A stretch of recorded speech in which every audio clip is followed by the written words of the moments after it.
അവർ YouTube channel Thalluvandi vlogs. അപ്പം നമ്മൾ ഇന്നലെ ട്രെയിലർ റിയാക്ഷനൊക്കെ നടത്തി. അപ്പം ആ പുഷ്പ 2-ന്റെ ഒരു മൂവി റിവ്യൂ നമ്മൾ ഇന്നിവിടെ ഈ ചാനലിൽ പറയുമ്പോൾ നിങ്ങളടുത്ത് പറഞ്ഞിട്ടുണ്ടായിരുന്നു. അപ്പം അതാണ് ഞാൻ ഇന്ന് പറഞ്ഞത്. രാവിലെ തന്നെ സിനിമയ്ക്കൊക്കെ പോയിട്ടുണ്ടായിരുന്നു.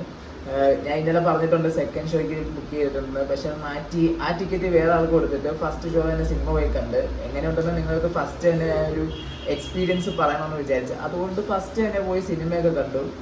സിനിമയെക്കുറിച്ച് പറയാനാണെങ്കിൽ എനിക്ക് തീരെ സെറ്റായിട്ടില്ല സിനിമ. നിങ്ങൾക്കത് എങ്ങനെ എടുക്കാൻ പറ്റുമെന്ന് എനിക്കറിയത്തില്ല. ഓരോ ആൾക്കാർക്കും ഓരോ ടേസ്റ്റ് ആണല്ലോ. എന്നെ സംബന്ധിച്ചിപ്പോൾ എൻ്റെ എക്സ്പീരിയൻസ് പറയാനാണെങ്കിൽ എനിക്ക് ആ സിനിമ അത്രയ്ക്ക് അങ്ങോട്ട് വർക്കൗട്ട് ആയിട്ടില്ല. ഇപ്പോൾ പുഷ്പ 1 ഒക്കെ കണ്ടിട്ട് വരുവാണെങ്കിൽ പുഷ്പ 2 അടുത്ത് പോലും എത്താൻ ഒരു ചാൻസും ഇല്ല. അവിടെ അല്ലു അർജുൻ ഈ സിനിമയിൽ പറയുന്നുണ്ടല്ലോ പുഷ്പ താഴത്തിലടാണ്. പക്ഷെ ശരിക്കും താന്ന് നല്ല അടിപൊളിയായിട്ട് താന്നിരിക്കുകയാണ് ഈ പുഷ്പ 2. എനിക്ക് തോന്നുന്നു അല്ലു അർജുൻ്റെ പേരും ഇതുകൊണ്ട് തന്നെ താന്ന് കാണും. ഈ സിനിമയിൽ കുറേ ഫാക്ടേഴ്സ് ഉണ്ട്. അതിലിപ്പം നെഗറ്റീവ് പറയാനുണ്ട്, പോസിറ്റീവ് പറയാനുണ്ട്. പക്ഷെ എനിക്ക് തോന്നുന്നു നെഗറ്റീവാണ് കുറച്ചും കൂടി കൂടുതലിരിക്കുന്നത്. കാരണം പുഷ്പ 1 പോലൊരു സക്സസ്ഫുൾ പുഷ്പ 1 അത്ര അടിപൊളിയാണല്ലോ പറഞ്ഞാൽ, എന്നാലും പുഷ്പ 1 ഒരു ഹിറ്റ് മൂവിയായിരുന്നു. അപ്പോൾ അതിൻ്റെ സെക്കൻഡ് പാർട്ട് എടുക്കുമ്പോൾ അത് ഇത്രയും ആൾക്കാരെയൊക്കെ വെച്ച് പ്രൊമോഷനൊക്കെ വെച്ച് നല്ലൊരു ഹൈപ്പ് ക്രിയേറ്റ് ചെയ്ത സിനിമയാണ് പുഷ്പ 2. അപ്പോൾ അതിൻ്റെ ഒരു ഇത് എടുക്കുന്ന സമയത്ത് നമ്മൾ കുറച്ചും കൂടിയൊക്കെ ഒരു വിചാരിക്കും, കുറച്ചും കൂടി എക്സ്പെക്ട് ചെയ്യും. ആ എക്സ്പെക്ടേഷൻ നമുക്ക് തിയേറ്ററിൽ കിട്ടിയിട്ടില്ല എന്നുള്ളതാണ് ശരിക്കുള്ള സത്യം. ഇതിൽ രാഷ്മിക മന്ദാന എൻ്റെ പോലെ ഇതുപോലെ ഒരു വെറുപ്പിച്ച നടി ഞാൻ കണ്ടിട്ടില്ല. ചില കാര്യങ്ങളിലൊക്കെ ഇപ്പോൾ പുഷ്പ 1 എനിക്കൊന്നും ഇത്രയില്ല, എന്നാലും അത്ര അഡാപ്റ്റ് ചെയ്യാൻ പറ്റില്ലെങ്കിലും പുഷ്പ 2 വന്നു കഴിയുമ്പോൾ ഉണ്ടല്ലോ പുള്ളിക്കാരി വെറുപ്പീരിൻ്റെ അങ്ങേറ്റാണ്. ഫസ്റ്റ് ഹാഫിലൊക്കെ ഏറ്റവും കൂടുതൽ കല്ല് കടിക്കുന്നത് ഈ നമ്മുടെ രാഷ്മിക മന്ദാനയുടെ അഭിനയത്തിനകത്താണ്. അതേപോലെ തന്നെയാണ് നമ്മുടെ അല്ലു അർജുൻ ഇപ്പോൾ നമുക്ക് നാഷണൽ അവാർഡൊക്കെ കിട്ടിയോന്നാന്ന് തോന്നുന്നു. പുള്ളി ഇതിനകത്ത് കുറച്ചും കൂടി അങ്ങോട്ട് ഓവറാക്കി അഭിനയിക്കുന്നുണ്ടോ എന്ന് എനിക്ക് തോന്നുന്നുണ്ട്. എന്ന് വെച്ച് കഴിഞ്ഞാൽ സെന്റിമെന്റ് സീനൊക്കെ വരുന്ന സമയത്ത് കുറച്ച് വിറയലും കുറച്ച് കയ്യിൽ നിന്ന് എടുത്ത് ഇട്ടിട്ടാണ് പുള്ളി അഭിനയിച്ചുകൊണ്ടിരിക്കുന്നത്. നമുക്കൊരു നാച്ചുറാലിറ്റി ഫീൽ ചെയ്യത്തേ ഇല്ല. അതേപോലെ പുള്ളി ഫുൾ ടൈം എയറിലാണ്. ഇതിന്റെ ഫൈറ്റ് കൊറിയോഗ്രാഫർ ആരാണ് ചെയ്തതെന്ന് എനിക്ക് അറിയത്തില്ല. പക്ഷെ ഫുൾ ടൈം പുള്ളി എയറിലാണ്, എയറിൽ കിടന്ന് തൂങ്ങിക്കൊണ്ടിരിക്കുകയാണ്. എന്തിനാ പുള്ളി ഇങ്ങനെയൊക്കെ ഫൈറ്റ് ചെയ്യണമെന്ന് എനിക്കറിയില്ല. പുള്ളിയുടെ ഒരു സ്വാഗ് ഉണ്ടല്ലോ, നമ്മൾ അല്ലു അർജുൻ മൂവിക്ക് പോകുന്നത് തന്നെ ഒരു സ്വാഗ് കിട്ടാനാണ്. ആ സ്വാഗ് എന്തിനാന്ന് വെച്ച് കഴിഞ്ഞാൽ നമ്മുടെ ഈ പഴയ അല്ലു അർജുൻ സിനിമ കണ്ടില്ലേ, ഈ വൈകുണ്ഠപുരം, അതേപോലെ തന്നെ എൻ്റെ പേര് സൂര്യ, എൻ്റെ ഊര് ഇന്ത്യ എന്നൊക്കെ പറഞ്ഞിട്ടുള്ള മറ്റു സിനിമയൊക്കെ ഉണ്ടല്ലോ, അതിനകത്തൊക്കെ ഫൈറ്റ് സീൻ നിങ്ങൾ കണ്ടിട്ടുണ്ടാവും. അല്ലു അർജുന് മാത്രം കിട്ടാവുന്ന ഒരു സ്വാഗ് ഉണ്ട് ഫൈറ്റിന്. അതൊന്നും ഞാൻ ഇതിനകത്ത് കണ്ടില്ല. എനിക്കൊന്നും നമ്മുടെ സുകുമാർജി ഉണ്ടല്ലോ കുറച്ച് ഓവറായിട്ട് ചെയ്തിട്ടുണ്ട്. നമ്മുടെ ഈ KGF 1 ഒക്കെ സിനിമയെ പോലെയൊക്കെ തന്നെയാണ് ഈ പുഷ്പ. ഏകദേശം ഒന്നും ഇല്ലായ്മയിൽ നിന്ന് വന്നിട്ട് എന്തൊക്കെയോ വെട്ടിപ്പിടിക്കാൻ വേണ്ടി നടക്കുന്ന ഒരു ക്യാരക്ടർ, ഒരു ഹീറോ. അപ്പം ആ ഹീറോനെ പരമാവധി ബൂസ്റ്റ് ചെയ്യുന്നുണ്ട് KGF-ൽ. അപ്പം പക്ഷെ KGF ഭയങ്കര ബെറ്റർ ക്വാളിറ്റിയിൽ നല്ല കിടക്കാച്ചായിട്ട് എടുത്തിട്ടുണ്ട്. അതേപോലെ തന്നെ അവർ ഇൻസ്പയർ ചെയ്തിട്ട് എടുക്കാൻ നോക്കിയതാണ് പുഷ്പ 2. അത് അട്രായിട്ട് ഫ്ലോപ്പ് ആയിട്ടൊന്നാണ് ഞാൻ പറയുന്നത്. കാരണം കുറച്ചും കൂടി നിങ്ങളുടേതായിട്ടുള്ള സ്റ്റൈലിൽ നിങ്ങൾ ചെയ്തിരുന്നെങ്കിൽ കുറച്ചും കൂടി ബെറ്റർ ആയിട്ട് ആ സിനിമയുടെ ഔട്ട് കിട്ടിയാനെ. പുള്ളി എനിക്ക് തോന്നുന്നു KGF 2 ഒക്കെ കണ്ട് ഹീറോനെ ബൂസ്റ്റ് ചെയ്തൊക്കെ അടിപൊളിയായിട്ട് ചെയ്തായിരിക്കും. അല്ലു അർജുൻ ഈ സിനിമയുടെ സ്റ്റോറി എങ്ങനെ കേട്ടിട്ട് എനിക്ക് സ്റ്റോറി ഇല്ല ശരിക്കും പറയാൻ. ഈ സിനിമയ്ക്ക് സ്റ്റോറി ഇല്ല. പക്ക തെലുങ്ക് ടൈറ്റിൽ സിനിമയുണ്ടല്ലോ നമ്മുടെ പഴയ. ഇപ്പൊ എനിക്ക് തോന്നുന്നു കുറേ സിനിമകൾ തെലുങ്ക് സിനിമയിൽ വന്നിട്ട് 100 കോടിയൊക്കെ അടിച്ച് അത്യാവശ്യം ക്വാളിറ്റി ഒക്കെ എടുത്ത് വെക്കുന്നുണ്ട്. പക്ഷേ പുഷ്പ 2 നമ്മുടെ പഴയ തെലുങ്ക് സിനിമ ഉണ്ടല്ലോ, അടി ഇടി ഐറ്റം സോങ് ആവശ്യമില്ലാത്തടത്ത് എല്ലാം കൊണ്ടേ ഓരോന്നൊക്കെ കയറ്റി. അതേപോലെ കുറെ സെന്റിമെന്റ് സീൻസ് ഇതിനകത്ത് കുത്തിക്കയറ്റി വെച്ചിട്ടുണ്ട്. Over sentiments. എനിക്ക് തോന്നുന്നു ഈ സിനിമയിൽ എന്തെങ്കിലുമൊക്കെ കാണിക്കണമല്ലോ ഈ ആക്ടിങ് ആയിട്ട്. എനിക്ക് അല്ലു അർജുൻ ആയിരിക്കും ചിലപ്പോൾ ഇത് കുറച്ചും കൂടി പ്രിഫർ ചെയ്തേക്കുന്നത്. അല്ലു അർജുൻ നാഷണൽ അവാർഡൊക്കെ കിട്ടിയോണ്ട് കുറച്ചും കൂടി അഭിനയം കാഴ്ചവെക്കാൻ വേണ്ടി പുള്ളി ഈ സെന്റിമെന്റ് സീനൊക്കെ കുറച്ച് ഓവറാക്കി എടുത്തിട്ടുണ്ട്. എൻ്റെ ആവശ്യമുണ്ടോ എന്ന് എനിക്കറിയത്തില്ല. അതേപോലെ തന്നെയാണ് നമ്മുടെ ഈ ഐറ്റം സോങ് എന്തിനാ കുത്തിക്കയറ്റി വെച്ചേക്കുന്നത്. ഇതിന്റെ മുന്നേ നമ്മൾ ഈ സിനിമ സ്റ്റാർട്ട് ചെയ്യുമ്പോൾ തന്നെ തുടങ്ങുന്ന തന്നെ ഒരു ഫൈറ്റ് സീനില്ല. അതിൻ്റെയൊക്കെ ഒരു ആവശ്യമുണ്ടെന്ന് എനിക്ക് തോന്നിയിട്ടില്ല. ആവശ്യമില്ലാത്ത ഫൈറ്റും അതേപോലെ തന്നെ ആവശ്യമില്ലാത്ത സെന്റിമെന്റ്സും ആവശ്യമില്ലാത്ത സോങ്സും. ഈ സോങ്സൊക്കെ എൻ്റെ പൊന്നും എന്തൊരു വെറുപ്പീരാ. ഇത്ര അലമ്പായിട്ട് ചില സോങ്സ് കൊള്ളാം, പക്ഷെ ചില ഡാൻസ് കൊറിയോഗ്രാഫർ എടുത്ത് നോക്കിക്കഴിഞ്ഞാൽ അപരാധം എന്നൊക്കെ പറഞ്ഞു കഴിഞ്ഞാൽ അച്ചാദ്യ അപരാധം.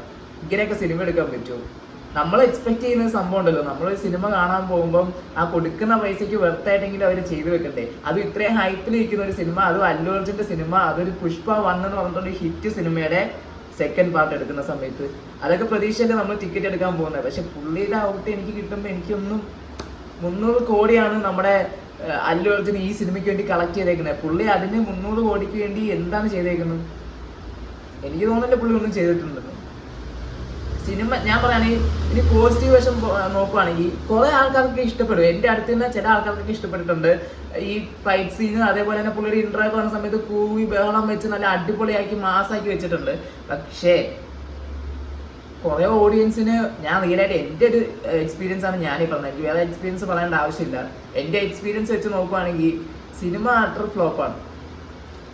പിന്നെ അല്ലു അർജുന് ഒരു ഫാൻ ബേസ് ഉള്ളതുകൊണ്ടും ഇതേപോലുള്ള സിനിമകൾ ഇഷ്ടപ്പെടുന്ന ആൾക്കാരും ഉണ്ട് ഇവിടെ. അവർക്കൊക്കെ എനിക്ക് തോന്നുന്നു ഈ സിനിമ ദഹിക്കും. പക്ഷെ എന്നെ സംബന്ധിച്ചിടത്തോളം നമ്മൾ ഉദ്ദേശിക്കുന്ന ലോജിക്ക് ഞാൻ എടുക്കുന്നില്ല. സത്യം പറഞ്ഞാൽ ഗ്രാവിറ്റി എന്ന് പറഞ്ഞ സാധനമേ ഇതിനകത്ത് ഇല്ല. അത് ഞാൻ എടുക്കുന്നേ ഇല്ല. പോട്ടെ, അതൊന്നും ഇല്ലെങ്കിൽ പോലും ഇതിനകത്ത് ഒന്നും ഇല്ല. ഇതിന്റെ VFX എടുത്താലും ഇതിന്റെ കൊറിയോഗ്രാഫേഴ്സിനെ എടുത്താലും ഡാൻസ് എടുത്താലും പാട്ടെടുത്താലും എന്തോ ഒരു അവിയൽ പരുവത്തില് കുഴച്ച് വെച്ചേക്കുന്ന പോലെ ഒരു സിനിമ. മാസ് കാണിക്കുന്നത്. ഇനി ഫഹദ് ഫാസിലിന്റെ എടുക്കുകയാണെങ്കിൽ എല്ലാവരും പറയും ഫഹദ് ഫാസിൽ ഉള്ളതുകൊണ്ട് ഈ സിനിമ ഇനി മുന്നോട്ട്. ഫഹദ് ഫാസിലും പുള്ളിനെ കൊണ്ട് പറ്റാവുന്നത്രയും പുള്ളി പരിശ്രമിച്ചിട്ടുണ്ടെന്ന് ആ സിനിമ കാണുമ്പോൾ നിങ്ങൾക്ക് മനസ്സിലാവും. പക്ഷേ ആ ഫഹദ് ഫാസിൽ പോലും ഓക്കെ ആയിട്ടാണ് എനിക്ക് ഫീൽ ചെയ്തത്. പുള്ളിയുടെ പറ്റാവുന്നത്രയൊക്കെ മാസൊക്കെ കാണിച്ചിട്ടുണ്ട്, അല്ലെങ്കിൽ ഇൻട്രോ ഒക്കെ ചെയ്ത് നല്ല അടിപൊളിയാക്കി വെച്ചിട്ടുണ്ട്. പക്ഷേ പിന്നെ ഇതിന്റെ ക്ലൈമാക്സ് ഇറ്റപ്പൊന്നോ ഒന്നും പറയില്ല, ഒരു രക്ഷയില്ല. ക്ലൈമാക്സ് ചിരിച്ച് പണ്ടാരടങ്ങി ചാവും. ക്ലൈമാക്സ് ഒക്കെ ഒരു ഫൈറ്റ് ഒരു പ്ലാൻ ചെയ്ത് വെച്ചിട്ട് ചെയ്തിട്ടുണ്ട്. ഒന്ന് കണ്ടു നോക്ക്, നിങ്ങൾക്കേ ചിരി വരും. ഇത്രയും സാധനം നമ്മൾ എന്നുവെച്ചാൽ ഇത്രയും കടന്ന് അവസാന നിമിഷം ഇത് തീരുവാണല്ലോ എന്ന് വിചാരിച്ച് കാണുമ്പോൾ ചിരിപ്പിച്ച് കൊല്ലാനായിട്ട് ഒരു ഫൈറ്റ് സീൻ. ഇതിന്റെയൊക്കെ ആവശ്യമുണ്ടോ എന്ന് എനിക്കറിയത്തില്ല. പുള്ളി എന്ത് ഉദ്ദേശം ഈ സിനിമ എടുത്ത് വെച്ചേക്കുന്നത്? ഒന്നിലേക്ക് ഇത്രയും ബഡ്ജറ്റിൽ ഇത്രയും പോപ്പുലർ ആയിട്ടുള്ള ഒരു സിനിമ എടുക്കുമ്പോൾ അതിൻ്റെതായിട്ടുള്ള രീതിയിലെങ്കിലും എടുക്കണ്ടേ? പിന്നെ ഇതിന്റെ പല കാര്യങ്ങളും ഞാൻ സ്പോയിൽ ചെയ്യാൻ ഉദ്ദേശിക്കുന്നില്ല. നിങ്ങൾ സിനിമ കണ്ടു നോക്ക്. നിങ്ങൾക്ക് ഇത് ദഹിക്കുമോ അല്ലെങ്കിൽ നിങ്ങൾക്ക് ഇത് വർക്കാവോ എന്ന് എനിക്കറിയത്തില്ല. നിങ്ങൾക്ക് വർക്ക് ആവുകയാണെങ്കിൽ ഓക്കെ. എനിക്ക് എന്തായാലും വർക്കായിട്ടില്ല.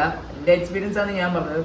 സിനിമ കണ്ടു നോക്കിയിട്ട് നിങ്ങൾ ആവശ്യമില്ലാത്ത സെന്റിമെന്റ്സും ആവശ്യമില്ലാത്ത ഫൈറ്റ് ആവശ്യമില്ലാത്ത സോങ്സും ഒക്കെ ആരെ കാണിക്കാന്?